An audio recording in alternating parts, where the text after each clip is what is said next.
So I have been wanting to rearrange our working table for quite a long time because when we first set it up, we placed our letter cutting mat on the side where the sunshine would never reach. Our studio is in the basement. There's only one side. We have the windows. I prefer the natural sunlight, even though we do have some artificial light installed in place, which is actually this one.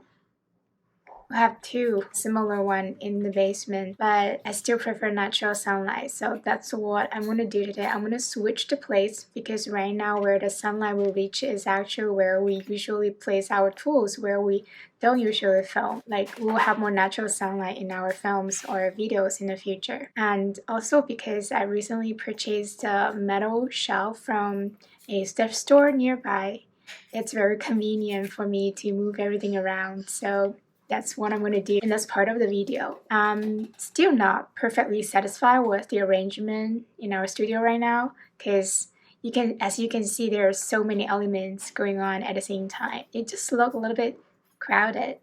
I want it to look more neat and simpler. But the thing is, I really need all those tools and machines. Right now, I have a very efficient system in the studio. It really makes making the letter item process more efficient. I don't know what to do about it. There's a conflict between the aesthetics and the practical aspect. We're probably going to upgrade or rearrange or do a studio makeover in the future. In the next part of this video, I'm making a brown Crazy Horse leather card holder. While I'm making the card holder, I would like to chat a little bit.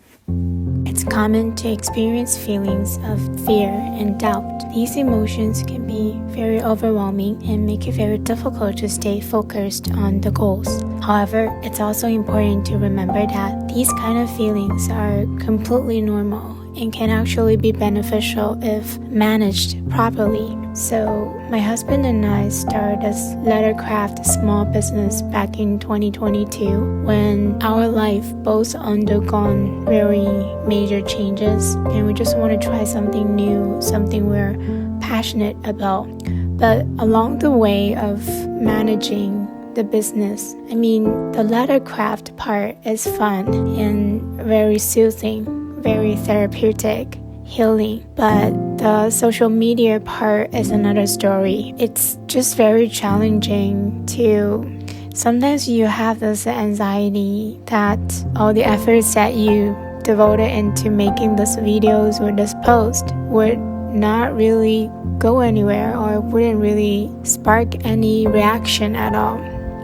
So I would feel very frustrated, but I am not the only person that experienced the struggles and challenges. Once I realized that I am not alone in facing the struggles and in this experience, I actually feel a lot out of the weight lightened. This understanding helps me to really alleviate the feelings of isolation and loneliness, especially when we went to Comic-Con, when we go to some artist affair and also some conventions. We intentionally seek out other small business owner and strike a conversation with them and also support their business as well.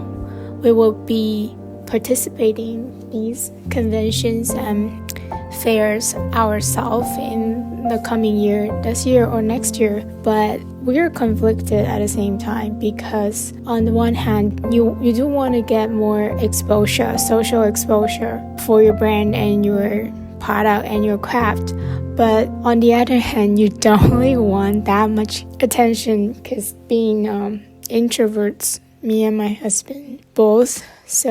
But this kind of conversation or connections that we have with other small business owners, it helped to put our challenges and struggles into perspective. So when I realized that other small business owners are facing similar challenges, it helps to normalize my experiences and makes me feel less like you're failing or doing actually something wrong. It's just a process. It also gives me the confidence and motivation to keep pushing forward and overcome the obstacles that might come our way. Another method I use is a polite stoicist mindset. So stoicism is a philosophy that emphasizes the importance of focusing on what you can control and accepting what you cannot when facing an overwhelming task. So according to Epictetus, we should always be asking ourselves what is in our control and what is not in our control. We gain freedom in life by focusing on what is in our possession. In terms of our small business, what is not in our control is people's comments and reactions and the views of our video. But what is in our control is we can try our best to film, to make a letter item, to film the video, to perfect our editing skills, and to make sure our thumbnail can be attractive.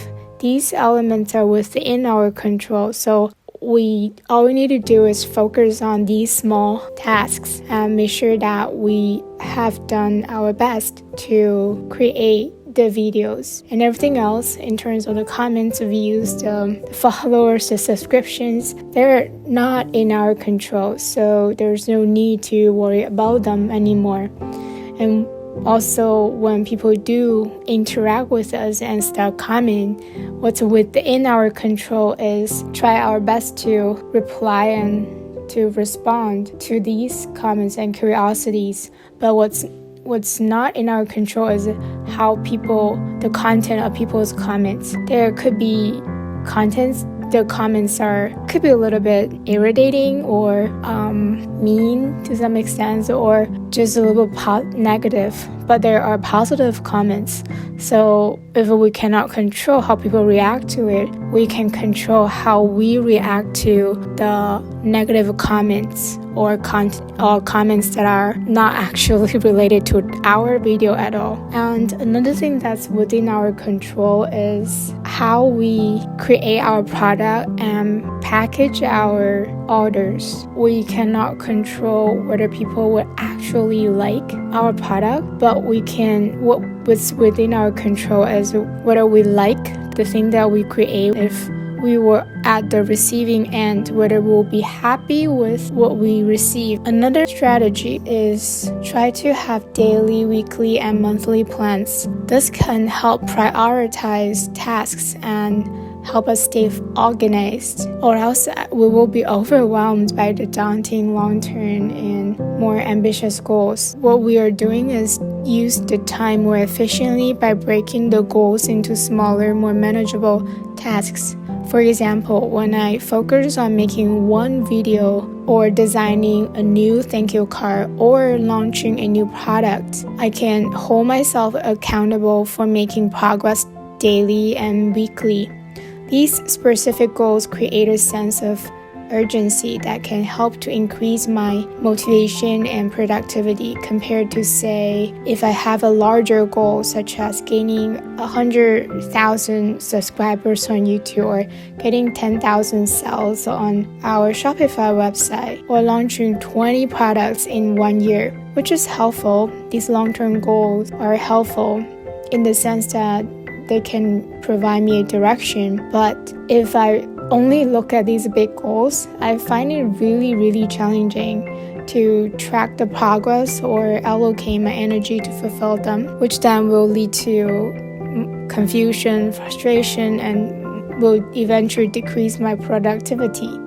So I tend to have manageable, smaller plans for a shorter time spans. This gives me a greater sense of clarity and purpose. There's one more strategy I think is worth mentioning, is to build a very strong support system. According to Stoicism, according to Epictetus again, the key to success is to keep company only with people who uplift you, whose presence calls forth your best. Surrounding ourselves with a network of supportive individuals like family or friends who believed in me, believed in us, who can provide us with emotional and practical support that we need to overcome challenges is so helpful. We benefit tremendously from this support. And I find that as a small business owner, having someone to talk to share your struggles with, and to receive guidance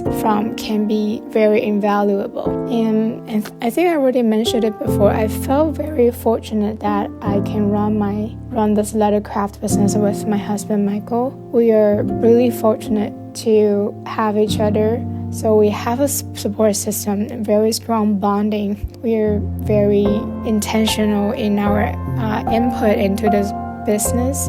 When it gets so stressful and overwhelming, having each other willingly listening to the concerns and offer empathy and support has helped us so much.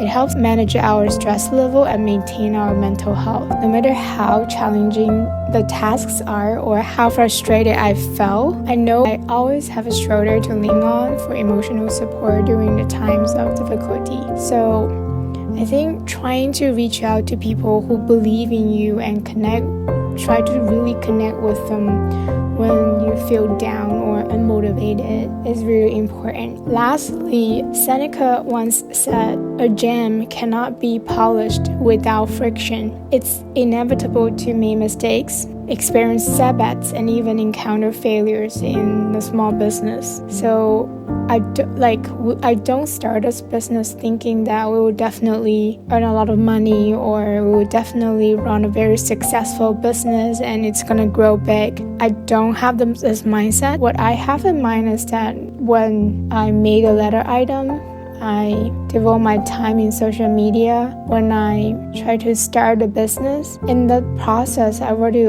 learning so much and growing a lot. Improving letter crafting skills and building a small business take time, effort, and a lot of practice. Like sometimes I could spend 2 hours making a letter wallet, but then the project could be ruined because I was trying to use a new machine or new tools, and then I made mistakes. Mistakes and setbacks like these have taught me to pay more attention to details when I cut, stitch, and finish a letter item. Other times we could spend hours and hours filming and editing, but the video only had a miserable amount of views. When trying to navigate through these setbacks, we're already growing as a person. This is what I meant by taking a growth-oriented mindset. I think as long as we are learning something, we are gaining something. For a small business owner, oftentimes the biggest obstacle wasn't the competition or the market conditions or the lack of experience. It was our minds telling us that we were not good enough, that we were not smart enough, and that we were not capable enough to succeed as small business owners. But we have to stop listening to those negative voices. I really hope that our experience can help you too. So thank you for spending time with me here today, and I wish you and your loved one well.